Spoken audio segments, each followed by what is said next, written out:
Hello, this is Travis, and today Lee, Nickel, and I are going to be talking about the AAER 1440 M&A West fraud case.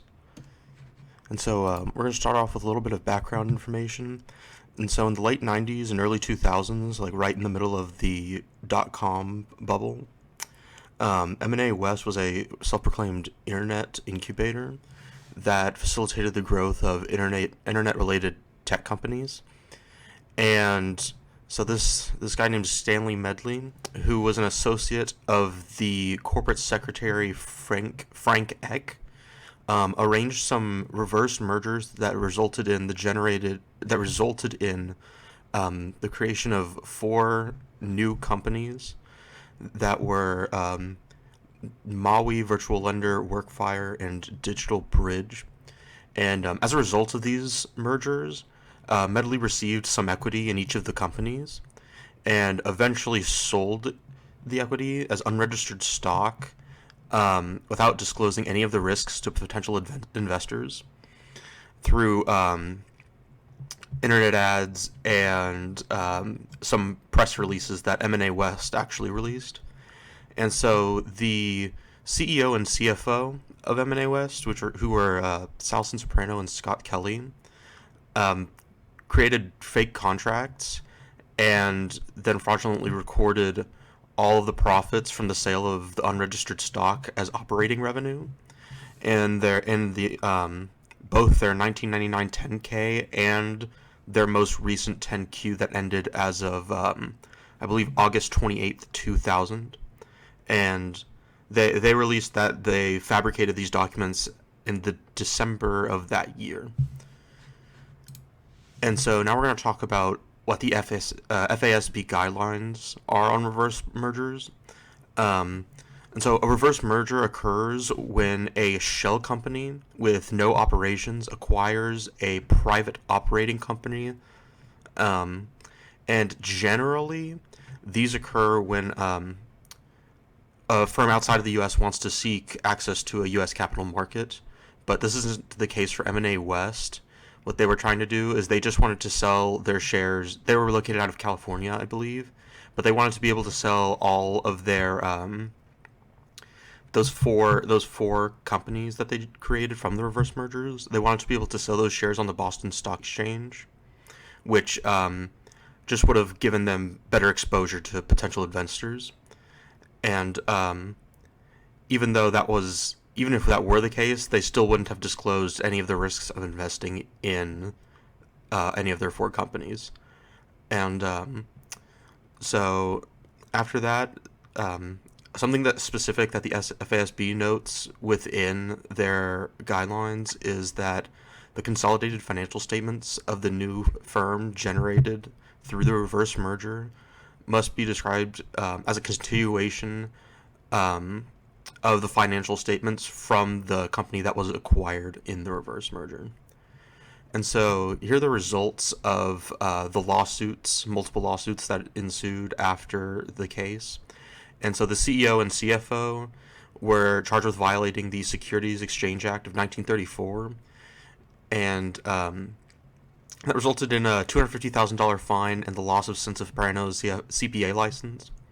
And Kelly settled a lawsuit for $2,647,962 That number was specifically said in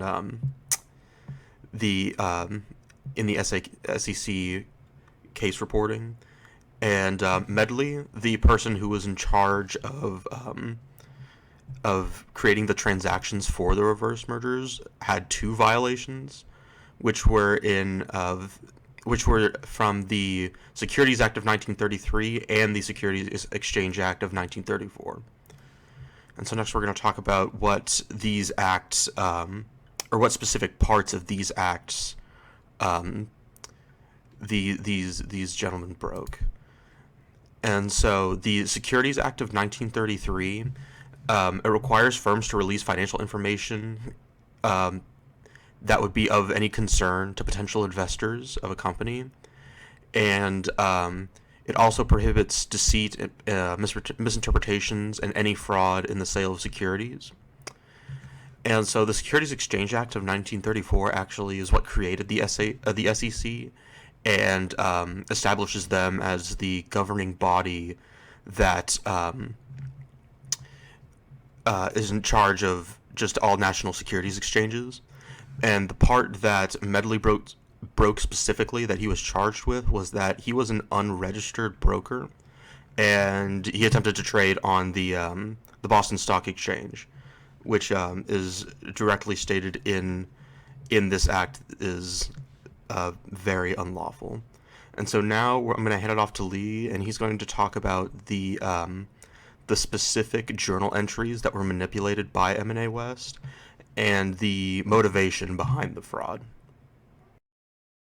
Now that Travis has covered the timeline of the case and explained what types of fraud were committed, let's look at all of the ways that M&A West fraudulently misled investors, the impacts of that manipulation on their financial statements, and the underlying motivations for the fraud. M&A West falsified their financial results through both tricky manipulation and blatant miscategorization of accounting items.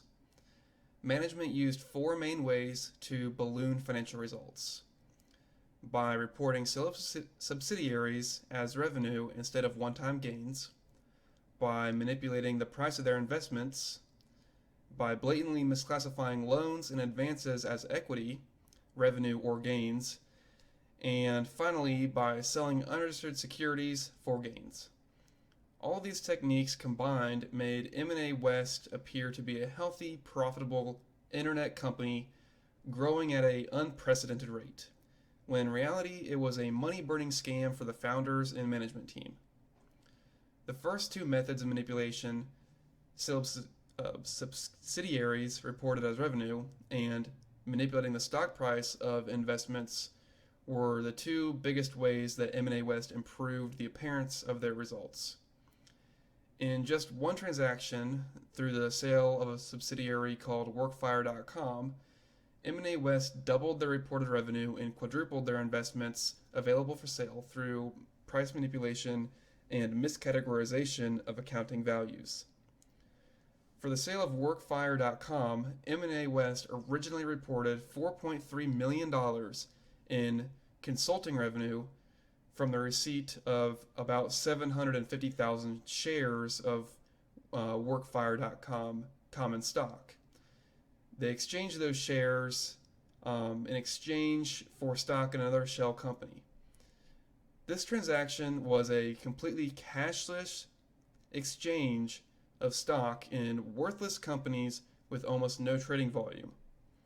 Then on the last day of the quarter, CEO Scott Kelly and CFO Sal Cesperano allegedly sold and bought shares of WorkFire and multiple other subsidiaries owned by M&A West in a price manipulation scheme to increase the value of the shares held by the company on the last day that the books were closed, to make all of the company's gains and revenues and securities available for sale by M&A West appear 3 to 20 times larger than in reality for each holding. In the WorkFire.com transaction, the adjusted actual consulting revenue was just $900,000, which was $3.4 million less than originally reported. The sale of WorkFire.com highlights the two main ways M&A West management team inflated their yearly results. For a more in-depth breakdown of each fraudulent transaction, please refer to the Team 4 M&A West write-up. Other than manipulating stock prices, M&A West also received $3 million in loans from CEO Scott Kelly's father-in-law and another company called Ninamir. Both were misclassified as either equity or revenue and thus understated liabilities and overstated net income and shareholders' equity. Finally, in a few instances, M&A West sold or received unregistered shares in its subsidiaries for illegal gains. The result of these transactions: understated liabilities, overstated shareholders' equity, overstated net income, and never recognized interest expenses on what could effectively be classified as loans instead of the sale of shares. Um, this chart shows the originally reported values versus the restated values for four key financial metrics that all investors look for when evaluating an investment. As we can see, reported revenue was 250% larger than actual revenue, even when we're being super generous to M&A West and including all of the revenue received in relation to illegal or unregulated transactions. Net income is reported to be healthily positive when a actual net loss was incurred. And biggest of all, marketable securities available for sale was reported to be 20 times larger than in reality, and accumulated other comprehensive income was reported to be $12.5 million more than in reality, because it was an actual loss of nearly $500,000.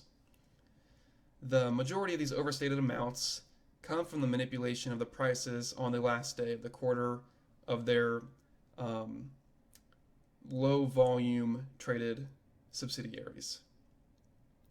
So, why did M&A West want to inflate their financial results at all? Well, that's a really easy question to answer. The years 1999 and 2000 were peak dot-com bubble. Investors were throwing money at anybody who could even spell the word computer in their annual report. M&A West wanted to get listed on the NASDAQ small cap market and the Boston Stock Exchange, so CEO Scott Kelly could dump his majority ownership of the company on a more liquid market. Now that we know the manipulations and motivations behind the M&A West financial results, I'm going to turn it over to Nickel, who will talk about some financial ratios and compare some similar companies of the time to put you in the shoes of an investor in the late 90s. I will now take a farther look into M&A West financial statements, how the financial statements were affected after the fraud was discovered, how they compared to competitors, and how different stakeholders played a part in the scandal. So first, a look at M&A West financial ratios.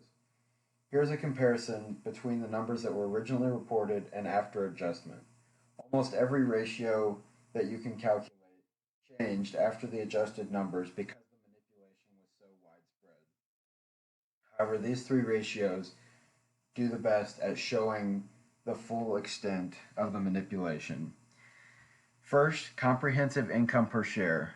At $1.27 in the originally reported numbers, this was a very impressive number and one of the things that would have drawn investors to the company. However, after the restatement, comprehensive income per share was negative 44 cents, painting a true picture of the company and showing just how little of their operations were actually legitimate and earning revenue. The current ratio of 2.57 is really higher than you'd want to see for a company anyways, but it did represent the company having very high cash inflow. And then the current ratio after the restatement of 0.46 is lower than most companies would want. However, by itself, it doesn't necessarily mean the company is going to go under. But again, it shows the full extent of the manipulation. Next is the debt to equity ratio. Originally 0.49, M&A West had a very good and normal debt to equity ratio. However, after the restatement, debt to equity was negative 0.469. It was negative because M&A had negative retained earnings after the adjustment. They also had a large increase in debt after the adjustment, resulting in the very bad debt to equity ratio of negative 0.469. Next, we'll take a look at some of M&A West's competitors. Two competitors that we'll look at are MicroStrategy and Razorfish. These were both similar companies to M&A West with consulting, software development, and tech consulting. However, both of them were founded before M&A West. MicroStrategy was founded in 1989, but in 1999 it had an income per share of just 16 cents compared to M&A West $1.27. As a company in the same industry, but more established. This should have been a red flag for investors that M&A West was able to have such a higher income per share than MicroStrategy. The same thing can be said for Razorfish, which is barely positive in its income per share. In 1998, the 1999 statements were unavailable, but Razorfish had just 3 cents in income per share, a far cry again from M&A West's $1.27. MicroStrategy had a current ratio of 1.18, which is again high, and this actually looks good for M&A West at the time. It means that many companies in this space were bringing in a lot of cash and probably had higher than normal current ratios. MicroStrategy's debt to equity was 0.44, which is very similar to M&A West 0.49, so that's not a red flag. However, Razorfish's debt to equity ratio of 2.03 is a red flag, because if an established company in the same space like Razorfish has to take on this much debt to grow, it seems odd that M&A West was able to grow at such a high rate while taking on so little debt, which was implied by their original debt to equity ratio. Finally, we'll look at some of the stakeholders involved in the scandal. So the founders were sending out reports to the media, financial statements, and they were posting on internet forums to generate hype. The media was then putting out these financial numbers and forum comments to the investing community and regulators. Regulators and the investing community were not surprised to see impressive results like M&A West, because they were common at this time. However, someone in the investing community noticed the underlying fraud, then reported it to regulators, who ended up going to the founders with this indictment, and then the founders released new statements which went to the media, back to the investing community and regulators, and the cycle restarted with everyone losing much of what they had put in. This has been our report on the M&A West financial statement fraud. Thank you.